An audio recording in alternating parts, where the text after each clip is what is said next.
नमस्कार, स्वागत है आपका बिहार समाचार में।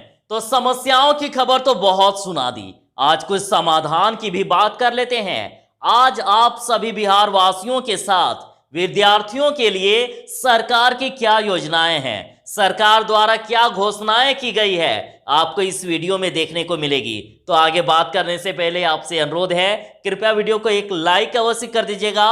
आपका लाइक करना ही हमारी मेहनत का फल होता है। तो चलिए, सरकारी विद्यालय में पढ़ने वाले बच्चों के लिए बड़ी खबर। 1.25 करोड़ छात्रों के खाते में किताब के लिए भेजे जाएंगे 378 करोड़ रुपए। तो बिहार के सरकारी प्रारंभिक स्कूलों में नामांकित करीब 1,20,000 बच्चों को जल्द ही किताब खरीदने के पैसे मिलेंगे और 6 से 14 साल के बच्चों को मुफ्त में अनिवार्य शिक्षा आरटीई अधिकार के तहत शिक्षा विभाग 378 करोड़ रुपए से अधिक राशि देने जा रही है और पैसे बच्चों के खाते में डीबीटी के माध्यम से अगले 3-4 दिनों में भेज दिया जाएगा। तो अब रही बात कि प्रति बच्चा कितना पैसा मिलेगा, तो कक्षा 1 से 5 तक के लिए 250 और कक्षा 6 से 8 के लिए 400। तो कौन कौन या किनके बच्चे स्टूडेंट क्रेडिट कार्ड से लोन लिए थे, जरा कमेंट में जरूर बता दीजिएगा। देखिए, आपके लिए बड़ी खबर है, स्टूडेंट क्रेडिट कार्ड का लोन माफ कर देंगे। तो माननीय मुख्यमंत्री नीतीश कुमार जी ने कहा कि गरीब परिवार के बच्चों को उच्च शिक्षा में कोई दिक्कत नहीं हो, इस मकसद से स्टूडेंट क्रेडिट कार्ड योजना के तहत 4 लाख तक के लोन की सुविधा हमने शुरू की और इसमें लड़कियों से 1 व लड़कों से 4% ब्याज पर लोन दिया जाता है और छात्र छात्राएं योजना का पूरा फायदा उठाएं, चिंता नहीं करें, आगे लोन की माफी तक हम कर देंगे। और राष्ट्रीय स्तर पर उच्च शिक्षा का दर 24 है, जबकि बिहार की 13.9% है। राज्य की उच्च शिक्षा दर 30% से अधिक करने के लक्ष्य पर काम हो रहा है। तो बिहार सरकार ने बड़ी घोषणा कर दी है स्टूडेंट क्रेडिट कार्ड का लोन माफ करने को लेकर।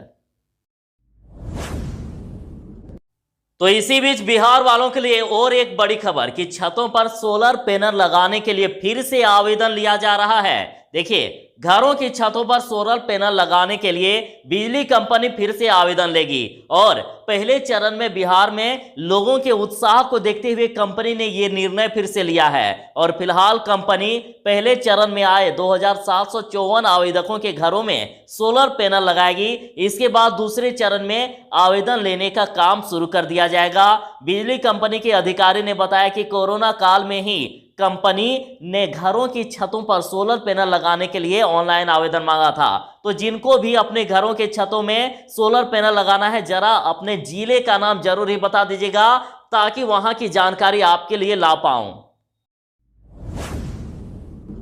तो पंचायत निकाय शिक्षकों का वेतन बढ़ता रहेगा। माननीय मुख्यमंत्री नीतीश कुमार जी ने बड़ा ऐलान कर दिया। उन्होंने कहा कि पंचायत व नगर निकाय शिक्षकों की सेवा शर्त में सुधार किया गया है। ईपीएफ का लाभ सहित 20% से अधिक वेतन वृद्धि की गई है और यह आखिरी नहीं है, आगे भी बढ़ाया जाएगा। शिक्षकों से आग्रह है कि वे अपने बच्चे को ठीक से पढ़ाएं। शिक्षकों पर बहुत बड़ी जिम्मेदारी है। पंचायत व निकाय के शिक्षक अस्थायी हैं, हम लोगों ने इन्हें कभी भी नियोजित नहीं कहा। शिक्षकों को यह भी सुविधा दी गई है कि वे उच्च कक्षा के लिए भी नियुक्त होते हैं तो उन्हें नई जगह पर भी उनका मूल वेतन मेंटेन रहेगा। मुख्यमंत्री जी ने कहा कि नियोजित नहीं, परमानेंट शिक्षक हैं। तो इस खबर की ओर ध्यान दीजिएगा, गाड़ियों के दस्तावेज की वैधता 31 दिसंबर तक बढ़ा दी गई है। खुशखबरी है आपके लिए कि कोरोना को देखते हुए केंद्र सरकार ने गाड़ियों के फिटनेस, रजिस्ट्रेशन, पॉल्यूशन सर्टिफिकेट जैसे दस्तावेजों की वैधता को 31 दिसंबर 2020 तक बढ़ाने का फैसला ले लिया है और इससे लोगों को वाहन के दस्तावेज को रिन्यू कराने के लिए समय मिल जाएगा और सरकार ने एक्सपायर हो रहे ड्राइविंग लाइसेंस की भी वैधता को 31 दिसंबर तक बढ़ा दिया है। बिहार सरकार की बड़ी घोषणा कि आर.के. महाजन से आगे भी लेंगे काम। तो मुख्यमंत्री नीतीश कुमार जी ने कहा कि शिक्षा विभाग के अपर मुख्य सचिव आर.के. महाजन अगस्त में ही सेवानिवृत्ति हो रहे हैं और उन्होंने हम लोगों के लक्ष्य को पूरा करने में पूरा सहयोग दिया है और इनसे आगे भी हम लोग काम लेंगे। तो एसटीईटी एडमिट कार्ड आज नहीं होगा जारी। तो माध्यमिक शिक्षक पात्रता परीक्षा यानी एसटीईटी 2019 की पुनः परीक्षा को 9 से 21 सितंबर के बीच आयोजित की जाएगी और परीक्षा के लिए 25 अगस्त को एडमिट कार्ड जारी होना था, जो जारी आज नहीं होगा। बोर्ड के परीक्षा नियंत्रक ने कहा है कि परीक्षा निर्धारित कार्यक्रम के अनुसार ही होगा, लेकिन अपरिहार्य कारणवश एसटीईटी परीक्षा का प्रवेश पत्र यानी एडमिट कार्ड 25 अगस्त को जारी नहीं होगा और एडमिट कार्ड जारी होने की सूचना परीक्षार्थियों को बाद में दी जाएगी। तो जैसे कि बड़ी राहत की खबर है कि आज से पूरे बिहार में बसें चलेगी और इसकी विस्तृत जानकारी भी मैंने आपको दे दिया है, वीडियो अपलोड कर दी गई है। तो यानी सोशल डिस्टेंसिंग का पालन करते हुए, मास्क का उपयोग करते हुए और जरूरी एहतियात बरतते हुए बिहार में फिर से बसों का चलने के लिए आदेश दे दिया गया है। अब बिहार के अंदर बसें चलेगी और 25 अगस्त यानी मंगलवार से ही बसों के चलने की इजाजत है।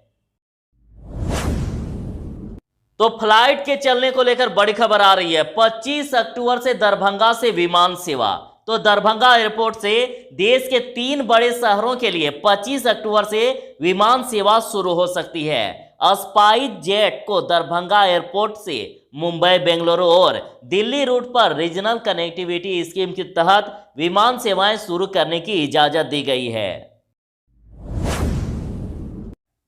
तो बिहार में कोरोना को लेकर थोड़ी सी अच्छी खबर है कि बिहार में अब 1 लाख से अधिक कोरोना मरीज स्वस्थ हो गए हैं। तो देखिए, राज्य में रविवार को 62,215 सैंपलों की जांच कराई गई, जिसमें से सिर्फ 1227 कोरोना संक्रमित पाए गए और इस तरह से पॉजिटिव की दर कम होकर 1.9% ही रह गया है और अब तक 24,94,712 सैंपलों की जांच की गई है, जिसमें से 1,23,383 पॉजिटिव पाए गए हैं और इधर पिछले 24 घंटे में 2,908 लोग स्वस्थ भी हो गए हैं और इसके साथ ही अब तक स्वस्थ होने वाले कोरोना संक्रमितों की संख्या बढ़कर 1,01,362 हो गई है। रिकवरी रेट भी बढ़ गया है, अब 82.15% हो गया है रिकवरी रेट। तो वहीं 17 और मरीजों की कोरोना से मौत हो गई है और अब तक कोरोना से मरने वालों की संख्या 627 तक पहुंच गई और उसके साथ ही पीएमसीएच में कोरोना संक्रमण रुकता नहीं दिख रहा है।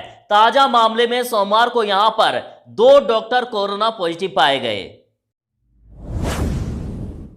तो चलिए, बिहार के साथ पूरे देश में भी कोरोना को लेकर अच्छी खबर है कि देश में कोरोना के सक्रिय मरीजों से 3 गुना ज्यादा हो गए हैं ठीक। तो देखिए, केंद्रीय स्वास्थ्य मंत्रालय ने सोमवार को बताया है कि देश में कोविड-19 के 23,55,000 से भी ज्यादा मरीज ठीक हो गए हैं और वर्तमान में जितने मरीज हैं उससे 3 गुना लोग ठीक हो चुके हैं और मृत्यु दर भी घटकर 1.85% रह गई है और ठीक होने की दर भी 75.27% हो गया है, यानी रिकवरी रेट 75% से भी ज्यादा। मंत्रालय ने बताया कि सघन जांच, निगरानी का दायरा बढ़ाने और संपर्क की तलाश में तेजी, प्रभावी उपचार व्यवस्था जैसी रणनीति के बदौलत ये मुमकिन हो पाया है।